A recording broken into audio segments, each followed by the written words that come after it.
Yeah, you're welcome to another Matters Arising, and with your one and only Ken Gaddafi, the Oracle.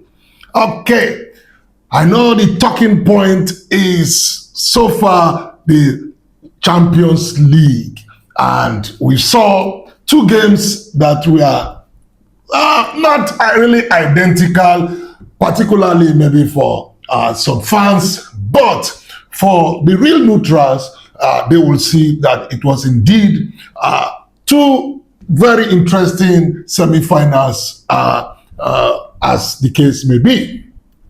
First and foremost, before we go into this matters arising, if you're just joining this channel, please don't forget to hit the like button. We are getting close to 2,000 followers, and that is the only way you can continue to support us and help us to grow. This is Matters Arising, and it's brought to you by KG Sports Shop. The 2026-27 season is approaching now, and so if you are looking for the new season jerseys, then you can place your order with KG Sports Shop, and they have them already. Whether you are from Arsenal, you are Barca, you are Real Madrid, you are Man United, Chelsea, or Liverpool fans, you can always order your jersey. And also for sports clubs, be it football, athletics, basketball, they have the sports gears and equipment, and they will readily be available to your order. You can place your order through the number you see on the screen.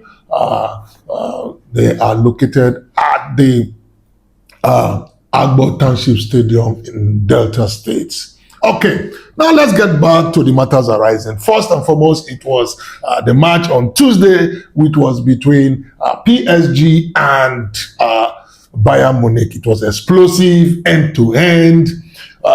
90 minutes of football, every 10 minutes there was a goal. And of course, this is what fans like. Football is all about entertainment, and indeed, the fans were all entertained, particularly the neutrals, like my very own self.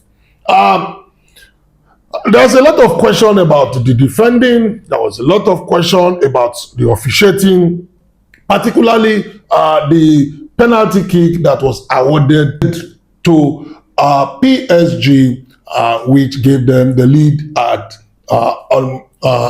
going into the break.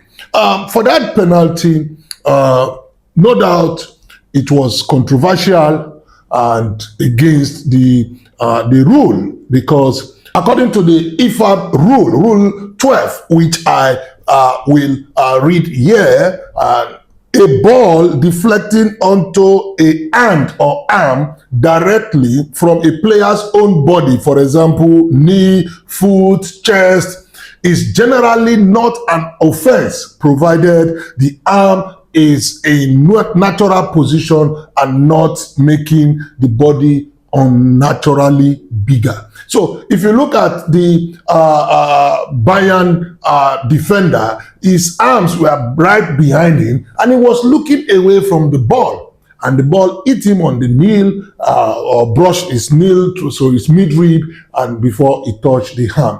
So for me, that penalty shouldn't have stood. But we fast forward, it ended to be a very beautiful game. Both teams went all out, and it was end-to-end stuff, and eventually PSG prevailed by 5-4. Now, coming to game 2, which is between Arsenal and Atletico Madrid.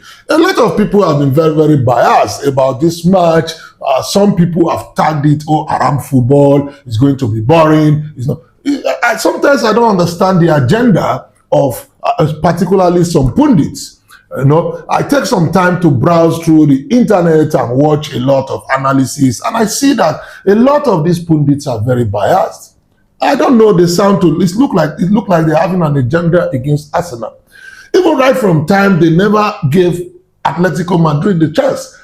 A lot of fans have said, Barcelona is going to beat Atletico Madrid, they will not get to their group is fine. Their line of the draw is so weak.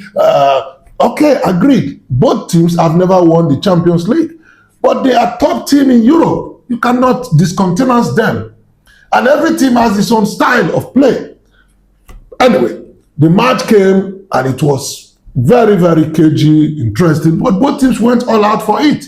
You can see from the number of chances created, and in fact, the SG of goals, expected goals, was very high. Arsenal had 1.51, something they've never had in many, many weeks now. While Atletico Madrid had about 2 point or 1.7 or 8, However, the match was also trailed with a lot of controversy. 3 penalties, 2 were given, 1 was overruled. Okay? Let's look at the first penalty, which was for Gyökeres. You can see clearly that the defender was holding him, was holding and pushing him. If that action taking place outside the box or anywhere in the field, it's a penalty. I didn't understand why particularly Diego Simeone, the coach of Atletico, was fuming and crying. And throughout the match, all the Atletico Madrid players were all screaming and protesting. And this is what intimidated the referee. The referee got totally intimidated, and this is unfair, But the penalty stood, Gyökeres scored it, and the game continued. Then in the second half, an incident occurred. Atletico Madrid missed so many chances. They had clear chances. If even they could have scored, but eventually the ball struck Ben White's arm and went to corner.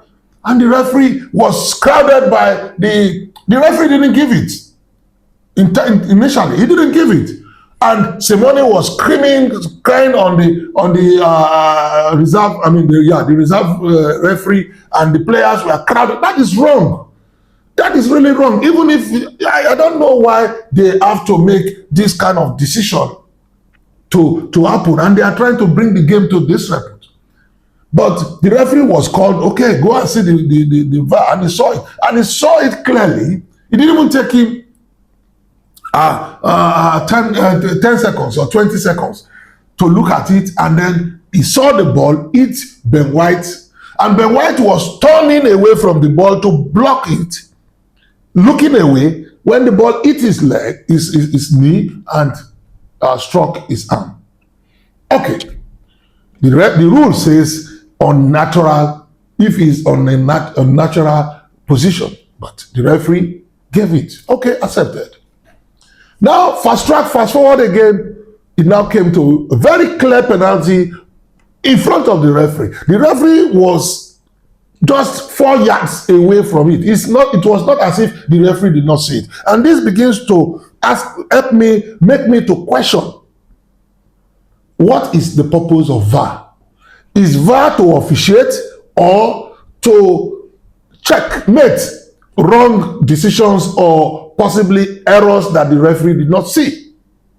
Now, the referee saw this one. He pointed straight to the penalty box and even gave a yellow card. He gave a yellow card to a player for dissent. But the next thing we saw, it took almost about 1 minute for the referee to probably listen to VAR calling him, and he was trying to tell them, look, I saw it. But they said, come and look at it. Okay, he went to look at it again. It took him almost 13 times to look at it. 13 times. Something we all saw. Everybody saw it the first time that this was a clear penalty. The defender stabbed his foot on Eberechi Eze. People might say it is soft. When is it a rule that don't give soft penalty? When is it a rule that don't give soft penalty? Penalty is penalty, soft or harsh.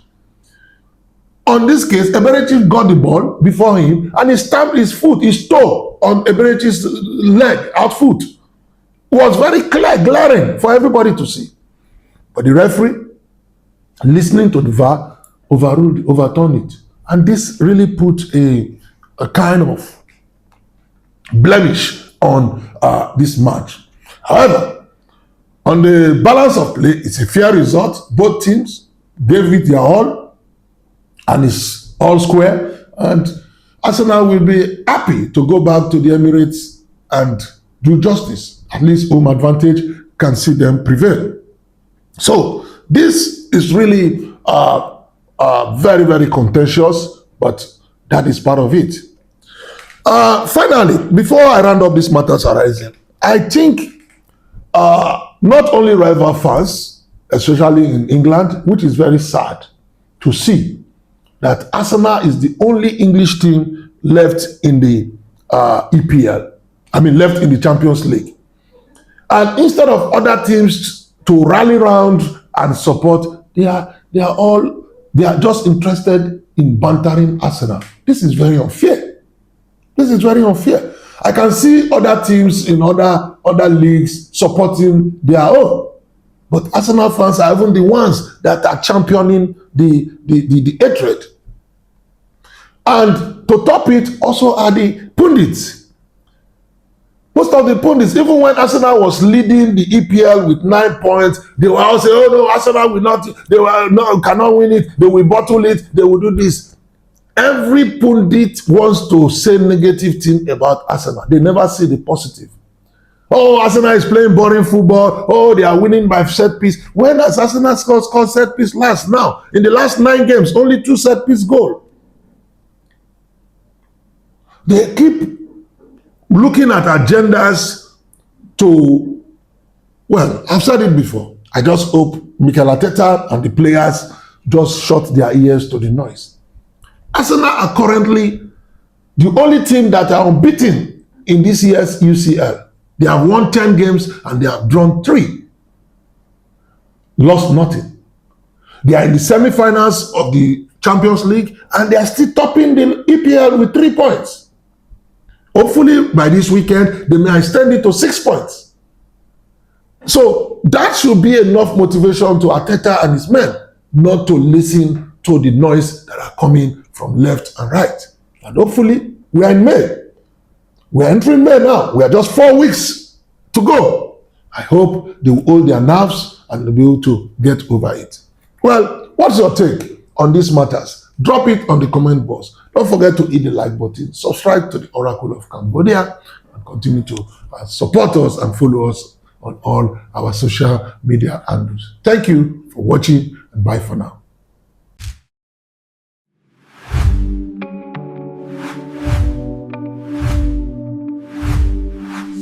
KG Sports Shop Agbo, where all your sports materials are available. Call 0814-745-0448 to order today.